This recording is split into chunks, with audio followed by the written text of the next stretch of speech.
Value zone hyper mart ఇప్పుడు మన అమీర్పేట్ లో పిల్లర్ నంబర్ 1081 వద్ద ఈ సెప్టెంబర్ 18న. నమస్తే, తెలుగు న్యూస్కి స్వాగతం. ఈరోజు ఈనాడు దినపత్రికలో ఒక వార్త కొంతమందిని ఆశ్చర్యానికి గురి చేసి ఉంటుంది. కొంతమందికి దాని విషయం లోతుల్లోకి వెళ్ళి పరిశీలించాలని కొంత ఆసక్తి రేగి ఉంటుంది. ఆ ఆసక్తి రేగిన వాళ్ళలో నేను కూడా ఒకణ్ణి. మావోయిస్ట్ పార్టీ మనకు తెలుసు, కొన్ని దశాబ్దాల కాలంగా మావోయిస్ట్ పార్టీ తన కార్యకలాపాలు కొనసాగించుకుంటూ అడవుల్లో ఉంటూ సాయుధులుగా ఉంటూ వస్తున్న నేపథ్యంలో అప్పటి మన్మోహన్ సింగ్ ప్రభుత్వం, ఇప్పుడు వచ్చిన నరేంద్ర మోడీ, ఈ గత 11 ఏళ్లుగా కొనసాగుతున్న నరేంద్ర మోడీ ప్రభుత్వం కూడా అప్పుడు ఆపరేషన్ గ్రీన్ హంట్ పేరుతో జరిగితే ఇప్పుడు ఆపరేషన్ కగార్ పేరుతో జరుగుతోంది. మావోయిస్టులని లేకుండా చేయాలి. ఈ మధ్యకాలంలోనే అమిత్ షా ప్రకటన మనం చూసాం. 2026 మార్చి 31 కల్లా మావోయిస్టులు లేని భారతదేశంగా మనం చూడబోతాం అనేది ఆయన చేసినటువంటి ప్రకటన. ఆ క్రమంలోనే ఆపరేషన్ కగార్, ఆపరేషన్ కర్రెగుట్టలు ఇక్కడే మనం చూసాం, తెలంగాణలో జరిగింది. అక్కడ జరిగిన పరిణామాలను బట్టి ఒక్కొక్కరుగా కొంతమంది లొంగిపోతూ ఉన్నారు, కొంతమంది ఎన్కౌంటర్కి గురవుతూ ఉన్నారు. ఈ క్రమంలో మావోయిస్టుల వైపు నుంచి ఒక కీలకమైనటువంటి ప్రకటన, ఆయుధాలు వదిలేస్తాం, మావోయిస్ట్ పార్టీ సంచలన నిర్ణయం, అభయ్ పేరిట ప్రకటన, సాయుధ పోరాటాన్ని తాత్కాలికంగా విరమిస్తున్నట్లు వెల్లడి, బసవరాజ్ ఆలోచనలకు అనుగుణంగానే శాంతి చర్చలని స్పష్టత, సహచరులతో సంప్రదించేందుకు నెల సమయం ఇవ్వాలని విజ్ఞప్తి. ఇది హెడ్లైను. లోపలికి వెళ్తే వార్త సారాంశం ఉంది. అధికార ప్రతిపక్ష పార్టీలతో చర్చలు, శాంతి కమిటీలతో చర్చలు, ఇవన్నీ వాళ్ళు కోరుకుంటా ఉన్నారు. దెన్ ప్రస్తుతానికైతే తాత్కాలికంగా విరమించబోతున్నాం అనేది కీలక ప్రకటన. ఇది అనివార్యంగా మావోయిస్టులకి వస్తున్న పరిస్థితి, చేతులెత్తేయాల్సిన పరిస్థితి లేదా వ్యూహమా?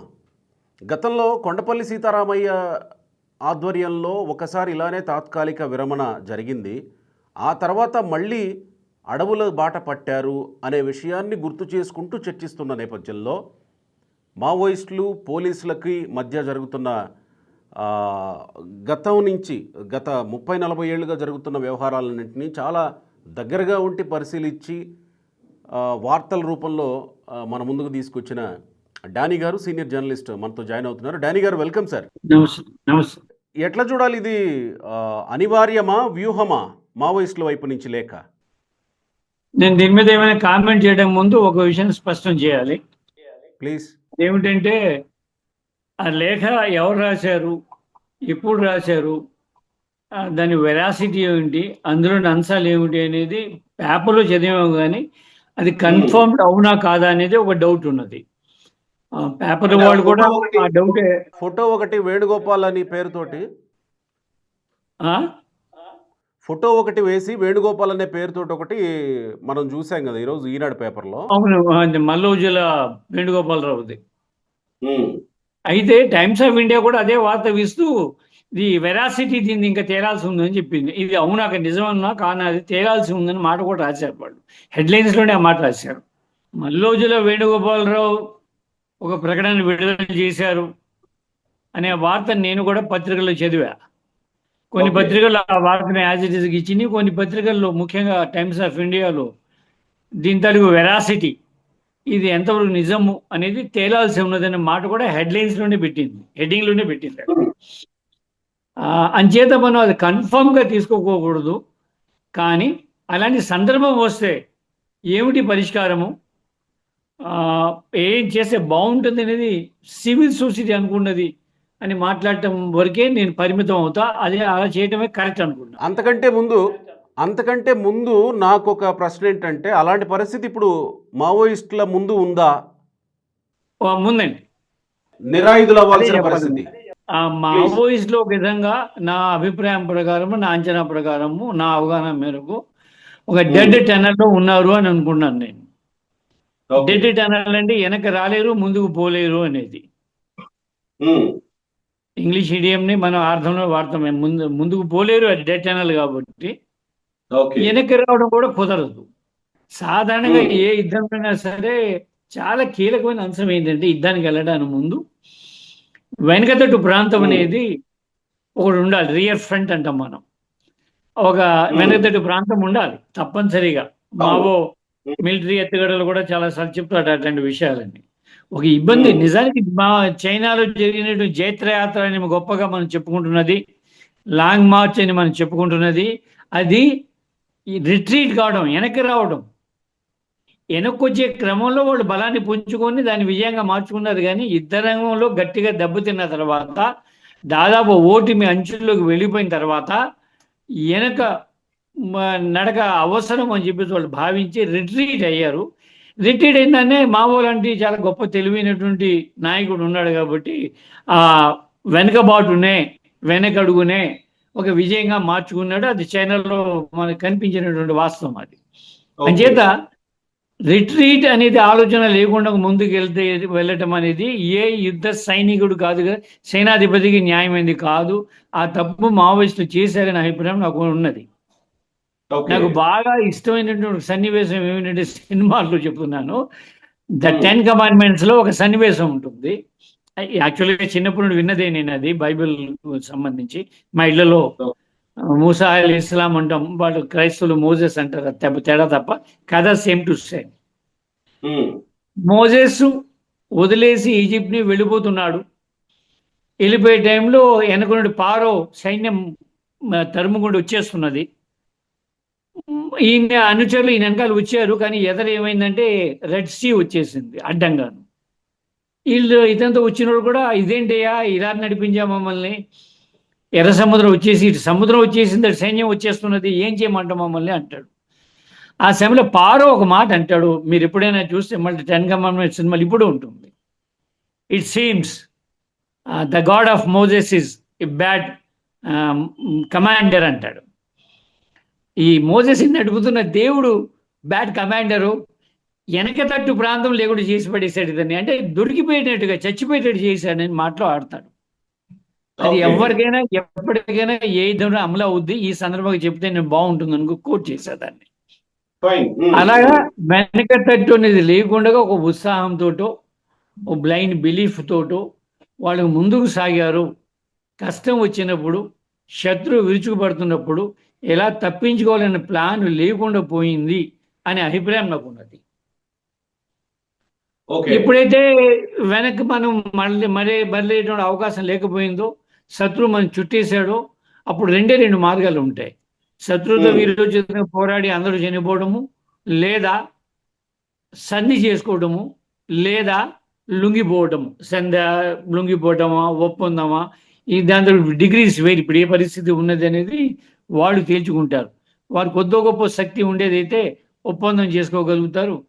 ఆ శక్తి కూడా లేకపోతే లొంగాల్సి ఉంటుంది, లేదా ప్రభుత్వం యొక్క డిక్టేట్ని వీళ్ళు ఆమోదించాల్సి ఉంటుంది. ఆ పరిస్థితి అక్కడ ఉన్నది అని చెప్పేసి వాళ్ళని అనుకుంటున్నా. ఎందుకంటే వాళ్ళేదో స్పష్టంగానే ఉన్నారు. ఆపరేషన్ గగార్ వచ్చే ఏడాది 2026 మార్చి ఎండింగ్ కల్లా మేము పూర్తి చేస్తాం, ఒక్క మావోయిస్ట్ కూడా లేకుండా చేస్తాం అని చెప్పున్నారు వాళ్ళు. ఆ ప్రకారంగా వాళ్ళు వెళ్తున్నారు. వాళ్ళ షెడ్యూల్ వాళ్ళకు ఉన్నది. వాళ్ళ ప్రకటన బహాటమే, బహిరంగ ప్రకటన లేదు. దాన్ని వీరు ఆ ప్రకటన వచ్చిన తర్వాత ఏం ప్లాన్ చేసుకున్నారో మనకు తెలియదు, బయట ఉన్నటువంటి వాళ్ళకి. ఆ ప్రకటన ఏదో వాళ్ళు ప్రతిచర్యో, పై ప్లానో, పై ఎత్తో ఏవో చేస్తుంటారు. కానీ అవేవి కూడా పత్రికలు ఎక్కడ కూడా వచ్చినట్టుగా ఏమీ లేవు. అంటే శాంతి చర్చలకి వాళ్ళ మావోయిస్టుల వైపు నుంచి పిలుపులు వచ్చినట్టున్నాయి. తర్వాత ప్రభుత్వాలు కూడా, తెలంగాణ ప్రభుత్వం వైపు నుంచి కూడా చర్చలు జరపాలనే ఒక విన్నపం వెళ్ళింది. స్టేట్ లెవెల్లో వ్యవహారం కాదు, సెంట్రల్ డీల్ చేసినప్పుడు స్టేట్ తోటి పెద్ద పని ఏం లేదండి. స్టేట్ యొక్క మాటకు పెద్ద వాల్యూ లేదు. ఓకే, సెంటరే నేరుగా కేంద్ర ప్రభుత్వమే, కేంద్ర హోంశాఖే ఆ విషయం డీల్ చేస్తున్నప్పుడు స్టేట్ చెప్పిన మాటలకి స్టేట్ని వారు కోరిన దానికి ఒక ప్రయత్నమే తప్ప అది పెద్ద ఫలితాలు ఇచ్చేటువంటి అవకాశం ఏమీ కాదు. ఇక్కడ ఆపరేషన్ తెలంగాణ ప్రభుత్వం వాళ్ళతో శాంతి చర్చలు జరిపి చర్చలు సఫలమై శాంతి విరమణ చేశారనుకోండి, కానీ సెంట్రల్ గవర్నమెంట్ వదలదు కదా, దానికి ప్రోగ్రామ్ ఇచ్చింది కదా. ఓకే, దాన్ని అది ఎప్పుడు మోడిఫై చేసుకుంటుంది? వీళ్ళతో చర్చ చేయాల్సిన అవసరం ఉన్నప్పుడు చేస్తుంది. గతంలో నక్సలైట్లు చాలా బలంగా ఉన్నారు 2004లో. ఉమ్, రాజశేఖర రెడ్డి ప్రభుత్వం అనివార్యంగా వాళ్ళతో చర్చ జరపాలి. ఉమ్, ఆ రోజు చంద్రబాబు నాయుడినే హతం చేయడం కోసం సిద్ధపడిన పార్టీ అది. ఉమ్, చంద్రబాబు నాయుడు గారే ముందుగా చర్చలకు ఆహ్వానించారు వాళ్ళని. ఉమ్, అంటే వాళ్ళని మించిన బలం మాకు ఉందని ఆ రోజు స్టేట్ గవర్నమెంట్ అనుకోవాలి. అనుకుంటే చర్చలు పిలవద్దు, చంపేస్తుంది. కదా. కానీ వాళ్ళు కూడా తగినంత శక్తిమంతులుగానే ఉన్నారు అనుకున్నప్పుడు మాత్రమే చర్చలు పిలుస్తారు. ఉమ్, ఇద్దరు ఎంతో కొంత సంభవించాలి అనుకోకుండా చర్చలే ఉంటాయి. ఉమ్. నేను వీడిని అంతం చేసేయగలను నేను అని నక్సలైట్ అనుకున్నా చర్చలకు రారు. సో ఇప్పుడు కేంద్ర ప్రభుత్వం అదే అడుగుతుంది కాబట్టి చంద్రబాబు నాయుడు గారు ఆ రోజు అనుకున్నా సరే చర్చ రారు కదా. ఉమ్, రెండు జరగవు. కానీ వాళ్ళు శక్తిమంతులను వీళ్ళు అనుకోవాలి, వీళ్ళు శక్తిమంతులు అనుకోవాలి. చంద్రబాబు నాయుడు గారు ఇనిషియేట్ చేశారు, దాన్ని కొనసాగిస్తూ వైఎస్ రాజశేఖర గారు ఆయన ప్రామిస్ చేశారు, మేము గెలిస్తే పీపుల్స్ వార్ గ్రూప్ తోటి మేము శాంతి చర్చ జరుపుతామని చెప్పుకున్నాడు ఆయన. ఆ ప్రకారంగా చర్చలకు వచ్చారు. ఇప్పుడు కండిషన్ అలా కాదు. ఎగ్జాక్ట్లీ ఇప్పుడు పరిస్థితి అది కాదు కదా. అది కాదు, రెండు ఒకటి. అందుకోసం అది శాంతి చర్చలు అని నక్సలైట్లు అడిగినా సరే, అది మావోయిస్టులు అడిగినా సరే, కేంద్ర ప్రభుత్వం ఒప్పుకుంటుందా లేదా అనేది చాలా పెద్ద ప్రశ్న. ఒప్పుకోవడానికి సిద్ధంగా లేదు కేంద్ర ప్రభుత్వం. ఉమ్. కేంద్ర ప్రభుత్వం అది రైటా రాగా అది వేరే చర్చ. మళ్ళా ఓకే, fact అంటే is that ఒప్పుకోవడం. నేను సమర్థించడంలా కేంద్ర ప్రభుత్వాన్ని. ఓకే. సమర్థించడం వేరు, నేను సమర్థించడంలా. ఉమ్, కానీ చాలా బలంగా ఉన్నాను, నేను అంతం చేస్తాను, వాడి పని అయిపోయింది. ఈ చివరిలో 5, 6, 7 మంది ఉన్నారు, వాళ్ళని కూడా అంతం చేసిన పెద్ద విషయం కాదు. వాళ్ళు చేతులు ఎత్తేసి మాకు లొంగిపోవాలి లేకపోతే మేము చంపేస్తామన్నట్టుగా అలా ఓపెన్గానే స్టేట్మెంట్లు హోమ్ మినిస్టర్ ఇస్తున్నారు. ఉమ్, ఇస్తున్నప్పుడు ఇలాంటి లెటర్స్ రావడానికి అవకాశం ఉన్నది. పైగా ఇటీవల కాలంలో చనిపోయినటువంటి దాంట్లో నేను అఫీషియల్గా వాళ్ళ పేరు నాకు అఫీషియల్ తెలియదు కూడా, కాబట్టి చదవటం వినటం కాబట్టి నేను కన్ఫర్మ్గా చెప్పలేను. కానీ చాలా కొంతమంది చనిపోయినప్పుడు వచ్చినటువంటి మాటలు ఏమిటంటే, కొందరేమో రియల్గానే చనిపోయారు, కొంతమంది ఏమో లొంగిపోవడానికి నిర్ణయం చేసుకున్నా సరే వాళ్ళని కూడా చంపేస్తారు అని. అంటే సుధాకర్ విషయంలో ఇలాంటి ప్రచారం ఒకటి ఉంది. ఆయన లొంగిపోవడానికి సిద్ధపడ్డాడు. నేను అది వినలేదండి, సుధాకర్ విషయంలో నేను అట్లా వినలేదు. కానీ జనరల్గా 2 కండిషన్స్ ఉన్నాయన్నమాట, నేను వింటూనే ఉన్నా. లొంగిపోదాం అనుకున్నారు, లొంగిపోదాం అనుకున్నటువంటి వాళ్ళని కూడా చంపేశారు అని చెప్పేసి మాట. కానీ ఎవరు అనేది నేను నిర్దిష్టంగా చెప్పడం సాధ్యం కాదు. ఆ కన్ఫర్మేషన్ నా దగ్గర లేదు కాబట్టి. Okay okay. కన్ఫర్మేషన్ లేని విషయాన్ని నేను కన్ఫర్మ్గా చెప్పలేను. కానీ 2 ధోరణులు నేను మాట చెప్తా. కొంతమంది పోరాటానికి సిద్ధపడి ఉన్నారు, ఇప్పుడు కూడాను పోరాడాలని అనుకున్నారు, పోరాడుతూనే చచ్చిపోవాలని కూడా అనుకుంటారు కొంతమంది. ఇది ఒక కేటగిరీ. ఇంకో కేటగిరీ, మనం పోరాడలేము, మన పని అయిపోయింది, లీగలైజ్ అవుదాము అంటే లొంగిపోవడం అని బయట వాళ్ళు అంటారు, వాళ్ళు లీగలైజ్ అవుతాం అంటే ఇక నుండి పోరాటం ఉండదు, అలాగని కేసులు కూడా ఉండవు. లీగలైజ్ లీగలైజ్ అవడం అంటే ఏంటి అంటే ఏంటంటే, వాడు ఏదో పోలీసు వాళ్ళ దగ్గర వెళ్ళి లొంగిపోతాడు. లొంగిపోవడం ముందే వాళ్ళు మాట్లాడుకుంటారు, మీరు మా మీద కేసులు మీరు ఎత్తేయాలి, మేము ఇక నుండి పోరాటాన్ని ఆపేస్తామని ఒక ఒప్పందం చేసుకుంటారు. అతను సామాన్య జీవితాన్ని గడిపే అవకాశాలు ఉంటాయి. లొంగిపోవడం అనుకుంటే మరో మాటలో కానీ లొంగిపోయారని అంటారు. కానీ లొంగిపోవడం అంటే మళ్ళీ దాంట్లో గొడవ ఏంటంటే, కొంతమంది వాళ్ళ తల మీద ఉన్న డబ్బులు కూడా తీసుకుంటారు, కొంతమంది తీసుకోరు కూడా. చాలా కేటగిరీస్ ఉంటాయి, అన్ని మొత్తంగా గప్పగుత్తగా మాట అనటం కుదరదు. ఇక్కడ లొంగిపోవడం అంటే ఒక 2 విషయాలు సార్. లొంగిపోవడం అంటే వాళ్ళు వ్యక్తిగతంగా లొంగిపోవడమా లేదా ఐడియాలజీని కూడా వదిలేయడమా? ఐడియాలజీని కూడా వదిలేయమని గవర్నమెంట్ చెప్తుంది, లేదా పోలీసులు చెప్తారు. కానీ నేను యుద్ధం చేసే పరిస్థితి ఇంకా లేదు. చాలా కారణాలు ఉంటాయి, ఒక కారణం కాదండి. ఒకటి వయసు కారణం కూడా ఉంటుంది. 70 ఏళ్ళు దాటిన మనిషి ఇంకా తను పోరాడతానని నమ్మలేడు, తను ఫిజికల్గా పోరాడగలని నమ్మలేడు.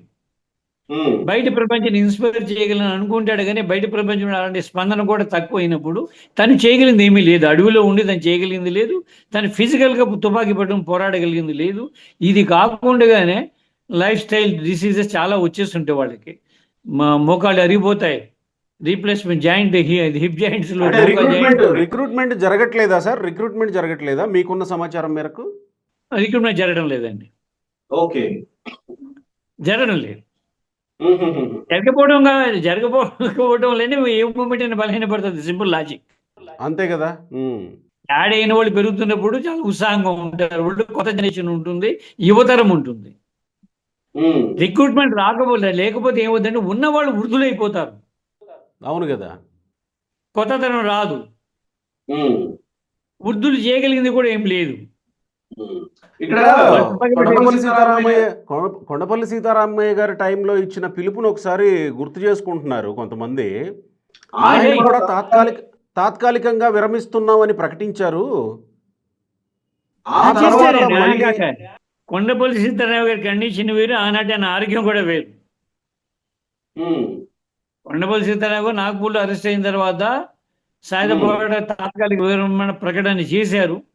తర్వాత ఆ టైంలో మళ్ళీ బిల్డప్ చేయడం కూడా అదే టైంలో మొదలు పెట్టారు. టాక్టికల్గా చెప్పాడు ఆయన, తర్వాత మళ్ళీ బిల్డప్ కూడా చేశాడు.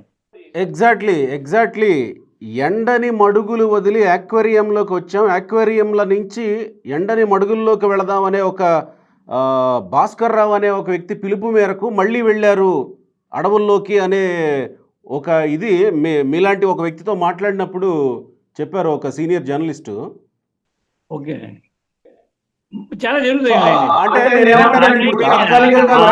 ఆ టైము ఒక అడుగు వెనక్కి వేసి 4 అడుగులు ముందుకు వేస్తామనే సందర్భం ఒకటి ఉండింది, అనుకూల వాతావరణం ఉండింది. అప్పుడు చాలా బలంగా ఉంది ఆ రోజు ఐడియాలజీ, ఆంధ్రప్రదేశ్ చాలా బలంగా ఉంది, ఇవాళ చాలా బలహీనంగా.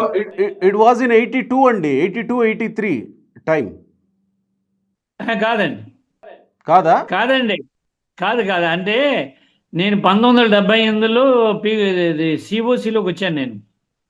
ఓకే, కొండపల్లి సీతారామయ్య గారు సిఓసిలోకి వచ్చి దానికన్నా ముందు జరిగిన సంఘటన అండి ఇది. అచ్చా ఓకే 78 తర్వాత కాదు, నేను 78లో కొండపల్లి సీతారామయ్య చూసి ఇన్స్పైర్ అయ్యి దాంట్లోకి వచ్చాను. ఆయన చాలా సన్నిహితునిగా ఉన్నాను. ఒక దశలో కొండపల్లి సీతారామయ్య గారు నేను బాడీ గార్డ్గా కూడా ఉన్నాను నేను. అదొక దశ అది. అప్పుడు కొండపల్లి సీతారామయ్య గారి పిలుపుకి ఇప్పటి పిలుపుకి మధ్య తేడా ఏంటి? అప్పుడు వ్యూహమా లేదా ఇప్పుడు చేతులు ఎత్తేయడమా లేదా ఇప్పుడు కూడా వ్యూహమేనా? అది వ్యూహమే, ఇది వ్యూహమే కావచ్చు. అది వ్యూహం, కొండపల్లి నాటిది డెఫినెట్ గా వ్యూహమే అది. అయితే ఆ వ్యూహానికి అనుకూల పరిస్థితులు ఆ రోజుల్లో ఉన్నాయి. ఆంధ్ర సిఓసి తరఫునే ఆయన పిలుపు ఇచ్చాడు, కానీ సాయుధపాటి విరమణ అని మొత్తం దేశవ్యాప్తంగా ఇది సాయుధపాటి విరమణ అని ఏమీ అనలేదు. అప్పటికే బెంగాల్లో, బీహార్లో, కొన్ని ప్రాంతాల్లో, మహారాష్ట్రలో, ఇంకా కొన్ని చోట్ల కూడాను నక్సలైట్ ఉద్యమం సాగుతుంది రకరకాల పార్టీల ఆధీనంలో. ఆ తర్వాత వాళ్ళని కలుపుకునే ప్రయత్నం కూడా కొండపల్లి సీతారామయ్య చేశాడు, అది సక్సెస్ కూడా అయ్యాడు. 1980లో పార్టీ యూనిటీ అనే దాన్ని కలుపుకొని పీపుల్స్ వార్ అనౌన్స్ చేశాడు. అంతకుముందు సిఓసి ఉండగా ఇచ్చాడు ఆ ప్రకటన ఆయన. పీపుల్స్ వార్గా మారింది, ఆ వ్యూహము ఫలించింది. ఇప్పుడు ఆ కండిషన్స్ లేవు. ఆ కండిషన్ లేకపోవడానికి నేను అనుకున్న ప్రధాన కారణం ఏంటంటే, ఫర్ ది ఫస్ట్ టైం అనుకుంటా చెబుతున్న మాట నేను, 1991లో ప్రపంచవ్యాప్తంగా 90-91 ప్రాంతంలో కమ్యూనిస్ట్ భావజాలం బలహీనపడటం మొదలై తూర్పు యూరప్ దేశాల్లో ఉన్న సోషలిస్ట్ దేశాలు మళ్ళీ పెట్టుబడిదారు దేశాలుగా మారిపోయింది. అంతిమంగా రష్యా కూడా సోషలిస్ట్ దేశం కాకుండా పోయింది, ఇంకేదో పేరు, యుఎస్ఎస్ఆర్ కాదు కదా ఇప్పుడు దాని పేరు, ఇంకేదో అయింది. కమ్యూనిస్ట్ అవునా కాదా నామకోవాల్సి కమ్యూనిస్ట్ పార్టీ అక్కడ ఉంది, కానీ సోవియట్ రష్యా అయితే కాదు అది. ఇలా అయిపోయిన తర్వాత దాని తాలూకు గౌరవ మర్యాదలు, లెజిటిమసీలు క్రైసిస్లు పడ్డాయి. సరిగ్గా ఆ సమయంలో వరల్డ్ బ్యాంక్ నూతన ఆర్థిక విధానాలతోటి రంగప్రవేశం చేసింది. 1991లోనే మనము మరకేష్ వెళ్ళి గ్యాట్ మీద సంతకం పెట్టి వచ్చాం, మనం గ్యాట్ ఒప్పందం జరిగింది. ఆ తర్వాత కమ్యూనిస్టులు ఆ విధానాలని ఎదుర్కొనేటువంటి ఎత్తుగళ్ళు ఏ దశలో కూడా అప్పర్ హ్యాండ్ కమ్యూనిస్టులు కాలేకపోయారు. నా అవగాహన ఏంటంటే కమ్యూనిస్ట్ నాయకులు అంత ముందు తరం వాళ్ళు చాలా ఇన్స్పైరింగ్ లీడర్స్. వాళ్ళ గొప్పతనాలు వాళ్ళకు ఉన్నాయి. టెక్నికల్గా ఏంటంటే వాళ్ళు గ్రామీణ ప్రాంతాల నుండి వచ్చినటువంటి వాళ్ళు, వ్యవసాయ కుటుంబాల నుండి వచ్చినటువంటి వాళ్ళు, వాళ్ళకు వ్యవసాయం గురించి చాలా గొప్పగా తెలుసు. అలాగే ఇరిగేషన్ గురించి తెలుసు. వ్యవసాయం రిలేటెడే కాబట్టి ఇరిగేషన్ టెక్నాలజీ కూడా చాలా బాగా తెలుసు వాళ్ళకి. ఆ 2 రంగాలే భారత జీడిపిని శాసిస్తున్న కాలంలో వాళ్ళ ప్రభావము, వాళ్ళు చాలా తెలివైన వాళ్ళుగా కొనసాగారు. వ్యవసాయ రంగము జీడిపిలో దాని పాత్ర తగ్గిపోయిన తర్వాత ఇండస్ట్రియల్ పాత్ర కూడా పెరగకుండా సర్వీస్ సెక్టర్ మాత్రమే భారతదేశ జీడిపిలో ఇవాళ సర్వీస్ సెక్టర్ యొక్క షేర్ 75-76%. 25 to 30% మాత్రమే ఇండస్ట్రియల్ ప్రొడక్షన్ లేదా ఇది agriculture Service. Production.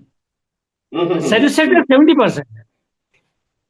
Service sector వచ్చేసిన తర్వాత చాలా బలంగా 70% సర్వీస్ సెక్టర్ ఇండియాలో ఇవాళ వచ్చేసిన తర్వాత దాన్ని ఎలా డీల్ చేయాలి అనేది కమ్యూనిస్టులకు తెలియకుండా పోయింది. దానికి అనుకూలమైనటువంటి వాళ్ళ వ్యూహాలు, ఎత్తుగళ్ళు వాళ్ళు రచించలేకపోయారనే అభిప్రాయం నాకు ఉన్నది.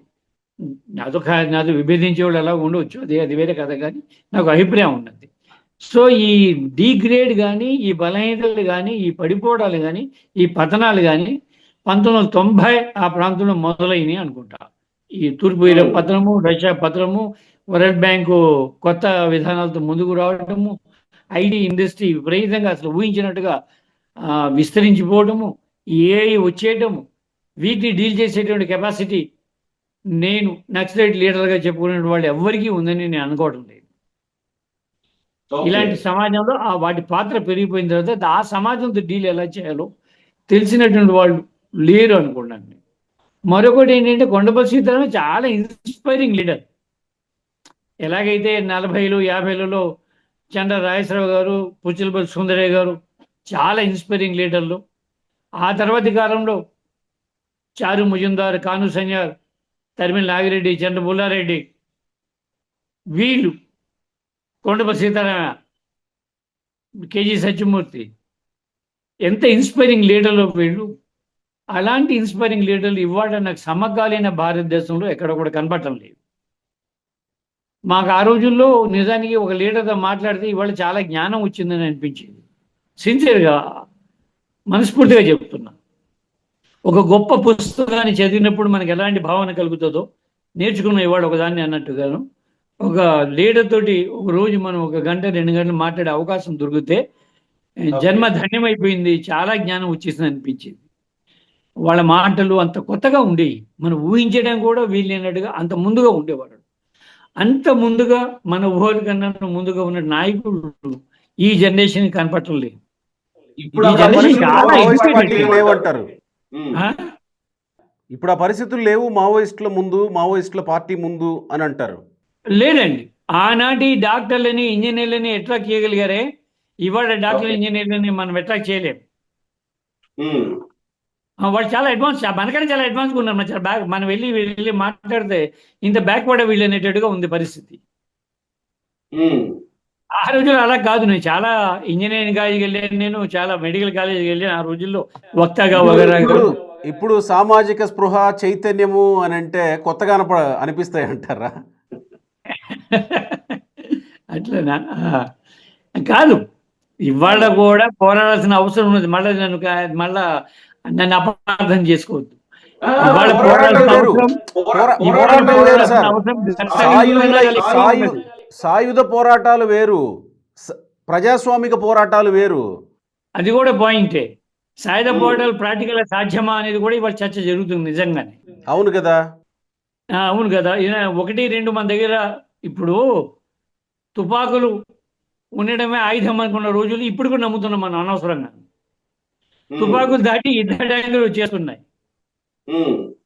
నగరాల్లోకి, రోడ్డు మీదకి యుద్ధ ట్యాంకులు వచ్చేసి అనేక దేశాల్లో, ఫ్రాన్స్ లో జరుగుతున్నది, శ్రీలంకలో జరిగింది, మయన్మార్, మా చుట్టుపక్కల ఉన్న 3 దేశాలు జరిగిపోయింది అట్లాగా. శ్రీలంక, మయన్మార్, బంగ్లాదేశ్, నిన్న మొన్నేమో నేపాల్, ఫ్రాన్స్ లో జరుగుతున్నది.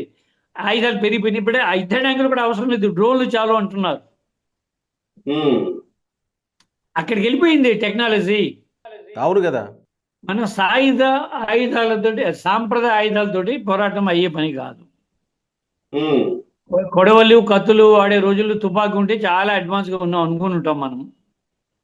కానీ నాటు తుపాకుల రోజుల్లో 303 వచ్చే మన చేతికి వస్తే అబ్బో చాలా అడ్వాన్స్ అనుకుని ఉంటాము. ఉమ్, AK-47 ఒకరాలు వస్తే ఇంకా అడ్వాన్స్ అనుకుంటాము. యుద్ధ ట్యాంకే మన చేతికి వచ్చేసి ఇంకా ఇంకా ఏదో అనుకుంటాం కదా. సర్జికల్ స్ట్రైక్స్ చేసే పరిస్థితికి వచ్చాం కదా ఈరోజు.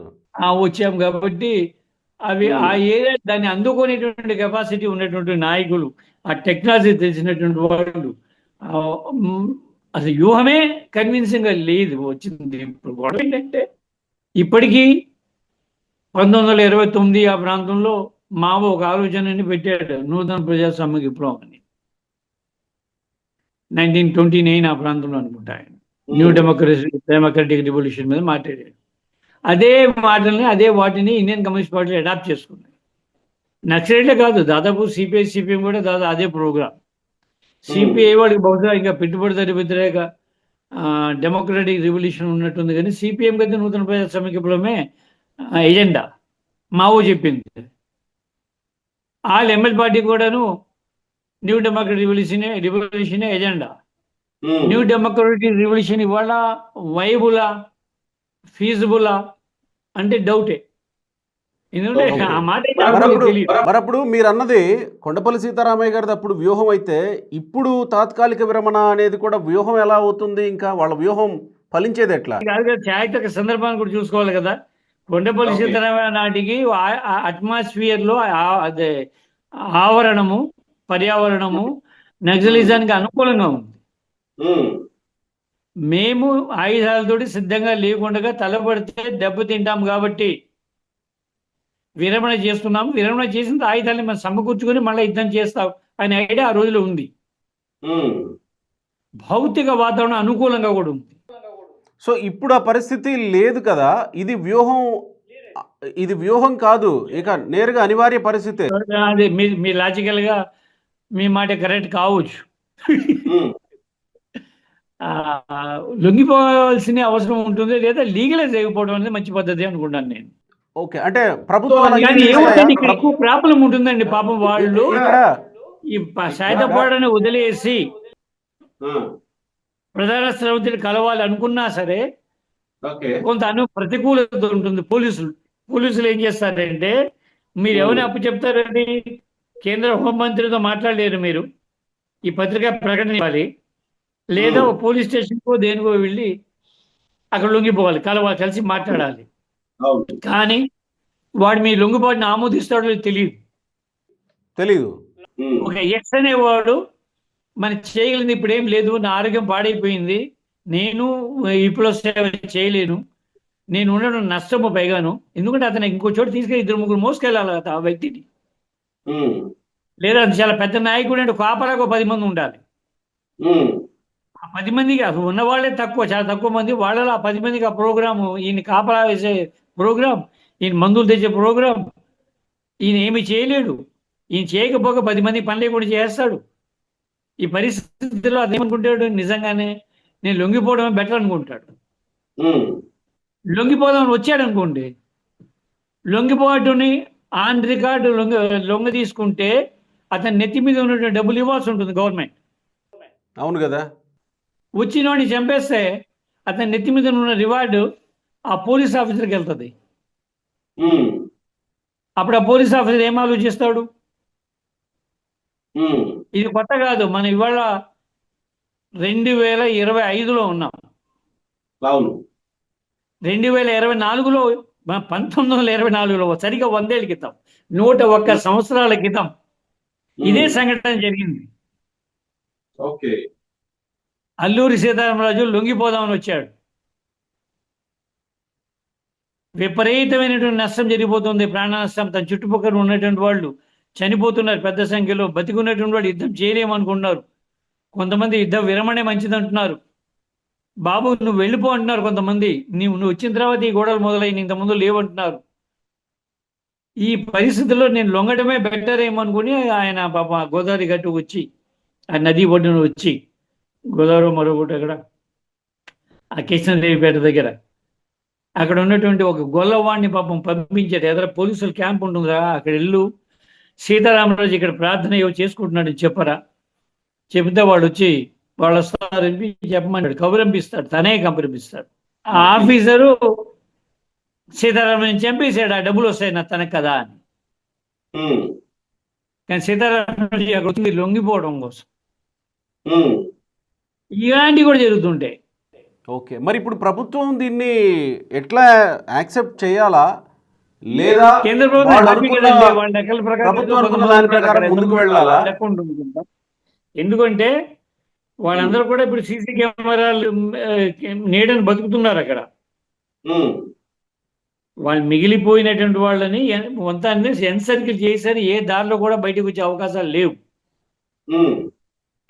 ఇంతకు ముందే 1 year క్రితమే ఆ ప్రాంతం నుండి బయటకు వచ్చి వివిధ చోట్ల షెట్లు తీసుకునేటువంటి వాళ్ళు ఈ ఆంధ్రప్రదేశ్లోనూ మరో చోట లొంగుతున్నటువంటి వార్తలు వస్తున్నాయి నాకైతే. ఓకే, కానీ దంతేవాడ నుండి ఆ దట్టమైన కారడవి నుండి వచ్చి లొంగిపోయేటువంటి పరిస్థితి ఉందని నేను అనుకోవడం లేదు. ఓకే, రావడం కూడా కష్టమే అక్కడ నుండి, ఎందుకంటే ఎన్సర్కిల్ చేసుకున్నారు. సో 100 కిలోమీటర్ల 100 కిలోమీటర్లు 200 కిలోమీటర్ల వృత్తంలో ఉండేవారు వీళ్ళంతా కూడాను. ఆ వృత్తం క్రమంగా చిన్నదైపోయి వచ్చింది. మిలిటరీ టాక్టిక్స్ అలాగే ఉంటుంది గవర్నమెంట్ది. ఆ చిన్నదైపోయింది. 2-3 ఊర్లు తిరగడం కూడా కష్టమయ్యేట్టుగా తయారైపోయింది అది.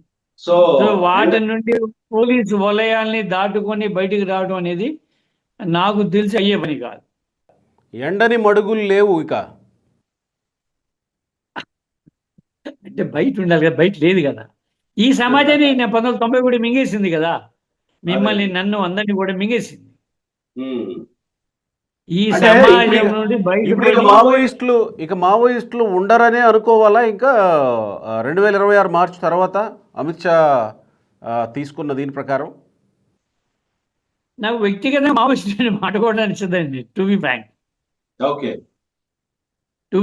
ఎందుకు అది చైనా మాటలు మనకి మనం సొంతంగానే సొంత పేర్లు పెట్టుకోవచ్చు. దానివల్ల ఏమవుతుందంటేను లోకల్గా ఉన్న వాళ్ళు కూడా ఇష్టపడరండి. ఇది ఇతర దేశాల మనిషిని మనం ప్రేమించడం దాన్ని పెద్దగా ఆ పేర్లు పెట్టుకోవడానికి పెద్దగా ఇష్టపడరు జనం మీతో కలవడానికి. సరే, మనం ఇప్పుడు ప్రస్తావించుకుంటున్నాం కాబట్టి, మన పత్రికా భాషగా వాళ్ళు పెట్టుకున్న పార్టీగా మనం ప్రస్తావించుకుంటున్నాం కాబట్టి అనక తప్పని పరిస్థితి. సరే, ఇప్పుడు వాళ్ళు ఇక మావోయిస్టులు అనేవాళ్ళు 2026కి లేకపోతే మరి భావజాలం కూడా అంతరించిపోతుందని అనుకోవాలా సార్? భావజాలం అంటే ఇంకో రూపం ఉండొచ్చు. ఎందుకంటే అది మార్క్స్గా ఉండింది, లెనిన్స్గా ఉండింది, స్టాలిన్స్గా ఉండింది, మావోయిస్ట్గా ఉండింది, ఇంకేదో అన్వర్ హోక్సా పేరుతో కొంతకాలం ఉండింది, చారు మొహిందర్ పేరుతో కొంతకాలం ఉండింది, ఇంకా చాలా మంది పేర్లతో కొనసాగింది. సో ఈ క్రమాన్ని నీకు చూసిన వాడిని కూడా కాబట్టి ఇంకేదో పేరుతో అది బతకవచ్చు. ఎందుకంటే రూలింగ్ క్లాస్ చాలా క్రూయల్గా ఉంది గతంలో కన్నా కూడా. సో దాన్ని తప్పించాల్సిన అవసరం ఉందని మరికొందరు అనుకుంటారు. ఆ మార్గం ఏంటో కూడా వాళ్ళు ఏదో ఆ వ్యూహాన్నో ఎత్తుగడనో కొత్తదాన్ని కనిపెడతారని కూడా నేను అనుకుంటాను. ఇలాగే ఉంటుందని అనుకుంటుండే. ఇలాగే కట్టిస్తారనో ఇలాగే కట్టిద్దం చేస్తారనో తుపాకీ యుద్ధం చేస్తారని అనుకోవడం లేదు. ఓకే ఓకే ఓకే కానీ ప్రభుత్వాన్ని కూల్చాల్సిన మార్గాలు ఇంకేవో కొత్తగా కనపడతారు, కొత్త తరం అని అనుకున్నాను నేను. అంటే రాజకీయంగానా లేకపోతే ఇంకొక రాజకీయేతర శక్తులా? వాళ్ళు ఏ అవకాశంతో ప్రభుత్వం గెంటుతారు మరి చెప్పేది. నేపాల్లో ప్రభుత్వానికి దింపేశారు కదా, కూల్కొట్టేశారు కదా. జన్జీ అనే ఒక కొత్త తరం అనేది కూల్చేశారు కదా. నెపో బేబీస్, నెపో బాయ్స్ ని అందరిని కూడా నో నెపో అని చెప్పేసి గెంటేశారు కదా. ఎగ్జాక్ట్లీ. అదేదో మనం ఊహించామా ఇది ఇలా జరుగుతుందని? మన అంచనాలు మించి కూడా జరగవచ్చు అన్ని విషయాలు. వాళ్ళు కొత్త జనరేషను వాళ్ళకి అవసరాలను బట్టి, వాళ్ళ పాసిబిలిటీని బట్టి, సాధ్యాసాధ్యాలను బట్టి ఒక ఆందోళన రూపాన్ని తేల్చుకుంటారు. వాళ్ళు కూడా హింస చేశారు. వాళ్ళు కూడా అక్కడ మొన్న నేపాల్లో కూడా హోటల్స్ అవి తగలబెట్టేసారు, మంత్రులు వీళ్ళని తగలబెట్టేశారు, హోటల్స్ తగలబెట్టేశారు, 5 star హోటల్స్ ని. ప్రధానమంత్రి ఇంటిని తగలబెట్టారు. అంటే ఇవన్నీ మన దేశంలో సరే, మన దేశంలో అలాంటి సాధ్యాసాధ్యాల మీద చర్చ ఉంది, కానీ మనం భిన్నమైన ప్రాంతాలు, భిన్నమైన భాషలు, భిన్నమైన ఆచార సాంప్రదాయాలు, భిన్నమైనటువంటి ఏమంటాం అదే సాంప్రదాయాలు, ఇంకా రకరకాల వ్యవహారాల్లో రకరకాలుగా ఉంటారు భారతదేశంలో. బాగా చెప్పారు. కానీ మీరు జరగవని చెప్పడానికి ఎన్ని కారణాలు ఉంటాయో అంతకు మించిన కారణాలు జరిగినప్పుడు తెలుస్తాయి మీకు. Of course. ఇప్పుడు నిన్న అమెరికాలో గొడవలు కానీ, నిన్న ఇంగ్లాండ్లో గొడవలు కానీ మనం ఊహించినవి అవి ఇలా జరుగుతున్నాయి, ఈ పద్ధతులు జరుగుతున్నాయి మనం ఊహించలా. దానికి విరుగుడు కూడా వస్తుంది అక్కడ. నిన్న ఇవాళ నేను ఒక మెసేజ్ చూశాను. నేను ఇంగ్లాండ్లో పాకిస్తానీ ముస్లింలు, భారతీయ హిందువులు, చైనా నుండి వచ్చినటువంటి నాస్తికులు, ఇంకెక్కడ నుంచి బౌద్ధులు అందరు కలిపి పెద్ద వాళ్ళకు కూటమిగా ఇంగ్లాండ్ ఏర్పడ్డారు. అందరూ ఏకమైపోయారు. ఓకే. మనం ఊహించాం కదా, 3 రోజుల క్రితం ఊహించలేము మనము. మీరు ఎప్పుడో ఈ 10 ఏళ్ళ తర్వాత ఏం జరుగుతుందో అడుగుతున్నారు మీరు. 3 days బ్యాక్ మనకు ఈ యూనిటీ ఒకటి వస్తుందని మనం ఊహించలేదు. అదేలేండి. సో సార్, ఇప్పటికైతే మీ వ్యూ ప్రకారం మావోయిస్టులకి ఇక అనివార్య పరిస్థితుల్లో ఇలాంటి ప్రకటన ఒకటి నిజంగా అది వచ్చి చేప ఎండ్ అయిపోయిందనే అభిప్రాయంతో నేను ఉన్నానండి. రైట్. కాకపోతే కొత్తది మొదలవ్వదు అని మాత్రం గ్యారంటీ ఇవ్వలేరు. ఇవ్వలేకపోవడం వీళ్ళ వల్ల కాదంటున్నాను. అంటే ఇలాంటి ఐడియాలజీ వాక్యాన్ని సరిగ్గా రికార్డ్ చేయండి. వీళ్ళ వల్ల కాదు అని కూడా అనుకున్నట్టుగానే కొత్త తప్పనిసరిగా వస్తుందని కూడా నేను అనుకుంటున్నాను. రైట్. ఎనీవేస్ చూద్దాం. థ్యాంక్ యూ డానీ గారు. Thank you very much.